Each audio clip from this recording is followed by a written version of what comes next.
mewarisi perjuangan Nabi Muhammad SAW. Bahagian 5. Matahari terbit di barat. Perubahan ini akan menerbitkan matahari Islam di barat. Cahaya La ilaha illallah Muhammadar Rasulullah akan menerangi kegelapan hati, rohani dan pemikiran masyarakatnya. Jihad ini akan mematahkan salib dengan membongkar kepalsuan ajaran agama Kristen yang mempercayai Nabi Isa alaihissalam masih hidup di langit. Jihad ini akan membunuh babi dan orang kafir, yaitu mematukan sikap tidak tahu malu dan hidup bergelombang dengan najis dosa masyarakat barat. Mereka akan diserami dengan air ruh keislaman untuk membersihkan dosanya dan menghidupkan rohani mereka. Siaran ini yang akan menyuburkan kembali rohani masyarakat barat yang sebelumnya gersang dan tandus. Golongan ini akan mengakar dan membesar serta memberi manfaat kepada dunia Islam. Bayangkan jika bangsa barat yang selama ini menjadi penguasa sains dan teknologi kemudian menjadi penganut Islam, sudah tentu akan wujud zaman baru kepada Islam bagi menamatkan akhir zaman kegelapannya. Zaman baru yang lebih aman dan damai kerana segala ciptaan sains dan teknologi milik Dajjal yang merosakkan, melalaikan, menggelincirkan dan menyesatkan masyarakat dunia akan diganti dengan ciptaan hamba-hamba yang takut kepada Allah Subhanahu wa Ta'ala. Ciptaan dan rekaan mereka akan menghasilkan sains dan teknologi yang membawa kepada keamanan, kemakmuran dan keadilan, baik dari segi ekonomi, politik dan sosial. Bayangkanlah apa yang akan terjadi kepada rejim Zionis jika masyarakatnya dan masyarakat barat telah jatuh cinta kepada Islam. Masyarakat dunia akan menyaksikan lagi bagaimana Allah SWT akan menghancurkan bangsa-bangsa yang zalim, sombong dan bongkak. Sejarah telah menjadi saksi betapa hebat sebuah tamadun atau empayar semuanya binasa apabila Allah SWT berkehendaki. Sewaktu zaman kegemilangan Rom, tiada seorang pun yang hidup pada masa itu yang pernah terfikir bahwa Rom, sebuah empayar gergasi, akan mengalami kehancuran. Samalah seperti hari ini, ramai yang berfikir kekuatan barat yang diketuai oleh Amerika Serikat dan sekutu kuatnya Britain tidak boleh dikalahkan oleh mana-mana kekuatan. Pandangan ini lahir berdasarkan kekuatan, ketenteraan dan penguasaan ekonomi, sains dan teknologi yang dimiliki oleh kedua-dua negara berkenaan. Ingatlah, Allah Subhanahu wa Ta'ala ini wujud dan hidup. Dunia akan menyaksikan lebih banyak lagi kekuasaan dan keajaibannya. Sesuatu yang pada zahirnya mustahil, tetapi pada pandangan Allah Subhanahu wa Ta'ala sama sekali tidak ada artinya. Masanya sudah dekat Amerika Serikat dan Britain akan senasib dengan Rom. Kebenaran dan keindahan Al-Quran serta kecantikan akhlak Rasulullah SAW akan melumpuhkan kekuasaan kedua kuasa besar ini. Rakyat mereka sendiri akan bangkit menentang kekejaman dan pembohongan kerajaannya. Begitu juga penentang-penentang awal Nabi Muhammad SAW, mereka juga tidak terfikir dan percaya bahwa baginda SAW mampu mengalahkan pembesar-pembesar Mekah musyrikin, apalagi menundukkan dua superpower pada waktu itu, yaitu Rom Timur dan Parsi. Islam membunuh kekafiran mereka dan menghidupkan akhlak yang cantik kepada bangsa-bangsa ini. Terdapat dua tokoh dunia yang menggunakan kekuatan militeri untuk menguasai Britain, yaitu Napoleon dan Hitler, tetapi kedua-duanya gagal. Britain adalah nadi dan jantungnya Barat. Menguasai bermaksud menguasai Barat. Muhammad Mumtaz Ali 1996 telah memitik satu artikel yang ditulis oleh Lewis Peter berjudul The Rise of Islam in Britain dalam akhbar Sunday Times di London. Artikel ini menyebutkan that a Muslim who offer Friday prayer regularly at the mosque hardly count himself a Muslim, where many an Anglican consider 3 or 4 attendance a year as quite enough. So the Muslim figures represent far more regular worshipper than the Anglican, all of which leave one wondering how much longer can we call Britain a Christian country. Kenyataan ini menunjukkan bahwa Allah SWT sedang mempersiapkan kekuatan rohani umat Islam untuk menerbitkan matahari atau cahaya Islam di Barat. Lihatlah bagaimana pengaruh solat sehingga penulis Lewis Peter yang bukan beragama Islam dapat merasakan dan melihat cahaya Islam yang sedang terbit di Barat.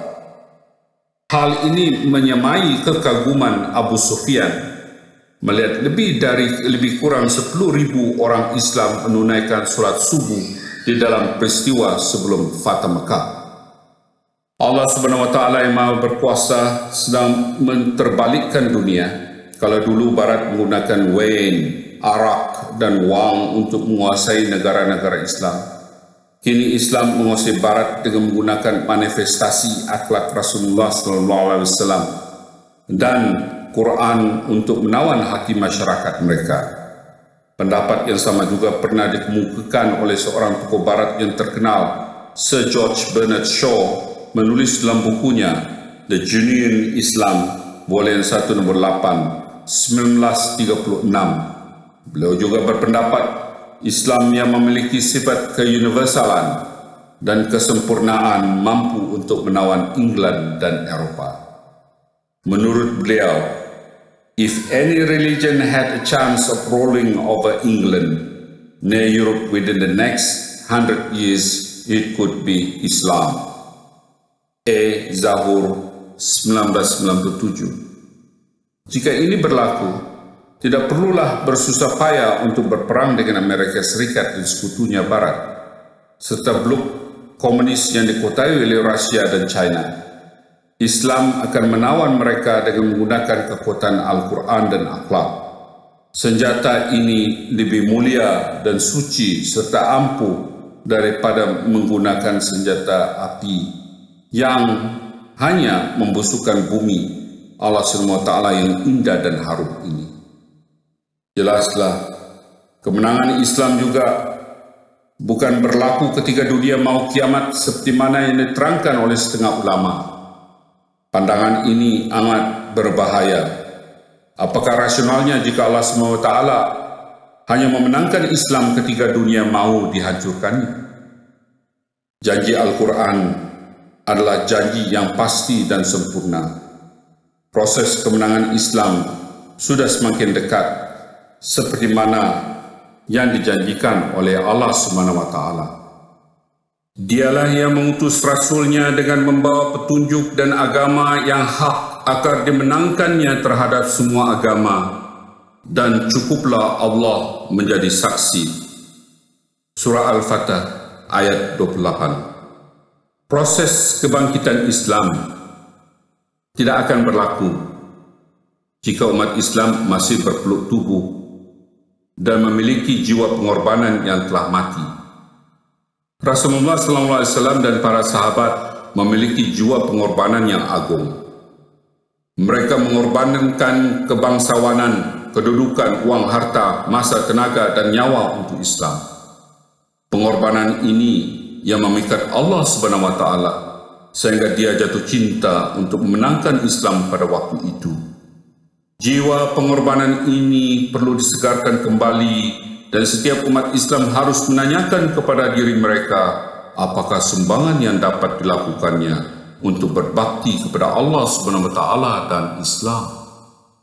Islam sedang memerlukan tenaga, masa dan dana untuk pengiriman para mubalik ke seluruh pelosok dunia, mendirikan masjid dan pusat pentablikan, mencetak dan menterjemahkan Al-Quran, menerbit buku-buku, menyiarkan program-program kerohanian, mendirikan sekolah dan hospital, melakukan kerja-kerja amal dan kemanusiaan di negara-negara yang memerlukannya. Pengorbanan seperti ini yang menerbitkan cahaya matahari Islam di barat, kerana di sebelah timur cahaya Islam bertambah malap dan kehangatan rohani semakin hilang, dan telah menjadi sunatullah yang selalu akan menggantikan suatu kaum dengan kaum yang lain jika sesuatu kaum menolak atau mengabaikan amanah yang diberikan kepadanya. Kebiadaban orang Yahudi mengakibatkan Allah SWT mengalihkan rahmatnya kepada bangsa Arab melalui kedatangan baginda sallallahu alaihi wasallam. Penolakan orang Mekah musyrik di peringkat awal terhadap ajaran suci Nabi Muhammad sallallahu alaihi wasallam telah menyebabkan Allah Subhanahu wa taala menukar rahmatnya kepada penduduk Madinah.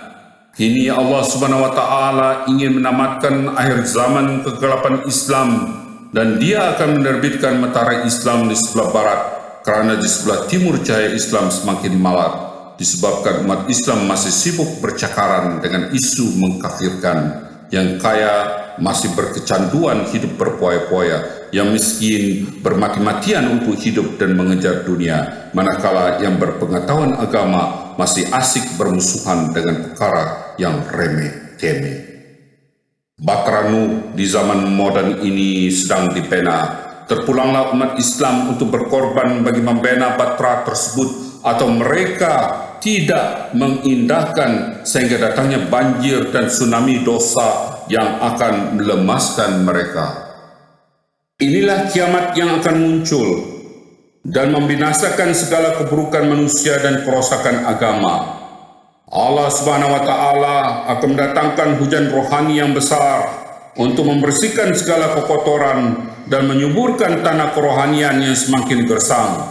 Kedatangan Nabi Muhammad SAW juga telah mendatangkan kiamat kepada masyarakat jahiliyah, dan mereka dihidupkan semula dengan nur ruh Islam di jiwa mereka. Para sahabat telah menjadi Al-Quran hidup karena mengamalkan kehidupan yang selari dengan Al-Quran. Jika masyarakat jahiliyah yang jahil mendapat kasih sayang Allah Subhanahu wa taala melalui kedatangan Rasulullah SAW, sudah tentu Allah Subhanahu wa taala yang lebih menyintai umat Nabi Muhammad SAW akan menurunkan utusannya seperti mana yang dikabarkan oleh Rasulullah SAW, yaitu dengan kedatangan Imam Mahdi yang akan memartabatkan ajaran Islam dan menyelamatkan umat baginda sallallahu alaihi wasallam. Kedatangan Imam Mahdi yang dijanjikan di akhir zaman, berakhirnya zaman gelap Islam, adalah penerus syariat Nabi Muhammad SAW yang menyamai dan menyerupai peranan Nabi Isa AS sebagai penerus syariat Nabi Musa AS. Persamaan ini yang menyebabkan Rasulullah SAW sering memisalkan atau menyebutkan Imam Mahdi sebagai Nabi Isa AS. Hal ini dikarenakan pemahaman baginda SAW mengenai sebutan Isa bin Maryam itu merujuk kepada kedatangan seorang utusan Tuhan yang memikul tugas yang sama seperti Nabi Isa AS. Rasulullah SAW bersabda, "Tidak syak lagi, hampir semua orang-orang yang hidup di antara kamu akan melihat dan bertemu dengan Isa anak Maryam. Dia juga menjadi Imam Mahdi." Musnad Ahmad Hanbal. Rasulullah SAW juga bersabda, "Bagaimana mungkin binasa satu umat di mana aku berada pada permulaannya dan Al-Masih pada bagian akhirnya?" Hujajul Karamah 2/473. Nabi Muhammad SAW amat menekankan kepentingan untuk umat Islam mendukung perjuangan Imam Mahdi, kerana baginda sallallahu alaihi wasallam amat mengetahui perjuangan Imam Mahdi adalah untuk memenangkan Islam dan memartabatkan kemuliaan baginda sallallahu alaihi wasallam. Rasulullah sallallahu alaihi wasallam bersabda, apabila kamu melihat Imam Mahdi, maka segeralah kamu baiat, walaupun harus merangkak melalui rintangan salji, kerana beliau itu Khalifatullah Al-Mahdi Allah Subhanahu wa taala. Menurut hadis ini, perkataan merangkak di atas salji memperlihatkan kewajipan umat Islam untuk mendukung perjuangan Imam Mahdi walaupun mereka akan menanggung keperihan dan kesengsaraan akibat fitnah dan penentangan. Semua para utusan Allah SWT tidak pernah disambut baik oleh umat manusia, dan para malaikat juga digambarkan di dalam Al-Quran tidak yakin manusia mampu membuat kebaikan, tetapi Allah SWT sejak menjadikan Nabi Adam AS sebagai khalifah Allah amat mengetahui umat manusia mampu berbuat kebaikan dengan bimbingan para utusannya. Di antara utusan Allah, Nabi Muhammad SAW ialah Nabi yang paling dicintai Allah SWT. Tetapi baginda sallallahu alaihi wasallam yang paling banyak menderita akibat fitnah dan penganiayaan sewaktu menyebarkan Islam. Semasa kewafatan baginda, Islam hanya tersebar di seluruh tanah Arab saja. Oleh itu umat Islam perlu menolak versi ulama ortodoks yang menggambarkan Imam Mahdi dengan begitu hebat kerana mampu memberi kemenangan yang cepat kepada Islam dan berkuasa membunuh raksasa Dajjal, semua orang kafir dan khinzir, serta mematahkan salib dalam masa yang singkat. Penafsiran demikian yang sebenarnya menghina Nabi besar junjungan kita Muhammad sallallahu alaihi wasallam. Lebih mengelirukan lagi, mereka juga mengatakan bahawa Imam Mahdi dan Nabi Isa alaihissalam akan bergabung untuk memenangkan Islam ketika hari menghampiri kiamat, sedangkan orang Kristen mengatakan Nabi Isa alaihissalam turun untuk memenangkan agama Kristian dan bukan agama Islam. Jika umat Islam percaya bahawa Imam Mahdi akan membunuh orang kafir dan memenangkan Islam, maka jihad yang dilakukan oleh umat Islam pada hari ini dan akan datang akan menjadi sia-sia, kerana kemenangan Islam hanya boleh dicapai dengan kedatangan mereka. Sekiranya penafsiran seumpama ini masih dipercaya, alangkah lebih baik umat Islam menunggu saja kedatangan Imam Mahdi tanpa membazirkan jiwa, tenaga dan wang mereka. Malah penafsiran tersebut juga bererti umat Islam akan terus dibuli dan dipermain-mainkan oleh kuasa-kuasa Dajjal untuk tempoh yang lebih lama sementara menunggu kedatangan Imam Mahdi. Apakah begini nasib agama Islam? Hanya diberikan kemenangan ketika dunia menghadapi kiamat, kehancuran, sedangkan Allah SWT menjanjikan umat Islam sebagai kamu adalah umat yang terbaik yang dilahirkan untuk manusia. Surah Ali Imran. Ada sesuatu yang tidak kena dengan penafsiran tersebut, lebih-lebih lagi dengan menggambarkan Imam Mahdi lebih hebat daripada Nabi Muhammad SAW di dalam memenangkan Islam. Umat Islam harus menolak sembarang kisah dan penafsiran yang meletakkan ketinggian Imam Mahdi melebihi Nabi Muhammad SAW, dan yang lebih membingungkan ialah telah ramai yang mengaku sebagai Rasul, Nabi dan Imam Mahdi sehingga umat Islam menjadi keliru. Seharusnya umat Islam banyak berdoa agar Allah SWT dapat membimbing mereka untuk mengenal kepalsuan dan kebenaran. Hanya Allah SWT yang mampu membimbing umat Islam daripada kesesatan. Berdoalah agar Allah SWT memberi petunjuk di dalam mengatasi dilema ini. Kebenaran adalah ibarat wangian, walau bagaimanapun ditutup semerbak harum baunya akan tersebar ke merata tempat, manakala kepalsuan ibarat bangkai walaupun dituang dengan berbagai wangian, lama-kelamaan bau busuknya akan tercium juga. Kini timbul satu lagi persoalan dan perdebatan di antara ulama. Ada ulama mengatakan Nabi Isa alaihissalam masih hidup di langit, dan ada pula yang menolak pandangan tersebut. Beberapa ulama terdahulu dan kini berpendapat Nabi Isa alaihissalam telah wafat ialah Imam Ar-Razi, Al-Alusi, Imam Hazam, Sheikh Muhammad Abdu, Sheikh Muhammad Syaitun, Sheikh Muhammad Rashid Reda, Syed Qutub, Sheikh Muhammad Al-Ghazali, Dr. Ahmad Salabi dan Profesor Dr. Hamka. Tetapi kebanyakan para ulama yang lain percaya bahawa Nabi Isa alaihissalam masih hidup di atas langit dan akan turun ke bumi bergabung dengan Imam Mahdi bagi memenangkan Islam. Malangnya pendapat ini hampir menyamai dengan agama Kristian, kerana mereka juga mempercayai Nabi Isa alaihissalam sebagai anak Tuhan yang masih hidup di langit dan akan turun ke bumi, tetapi bagi memenangkan agama Kristian. Persoalan ini mengakibatkan masyarakat Islam menjadi bingung, memikirkan yang mana satu pendapat yang betul.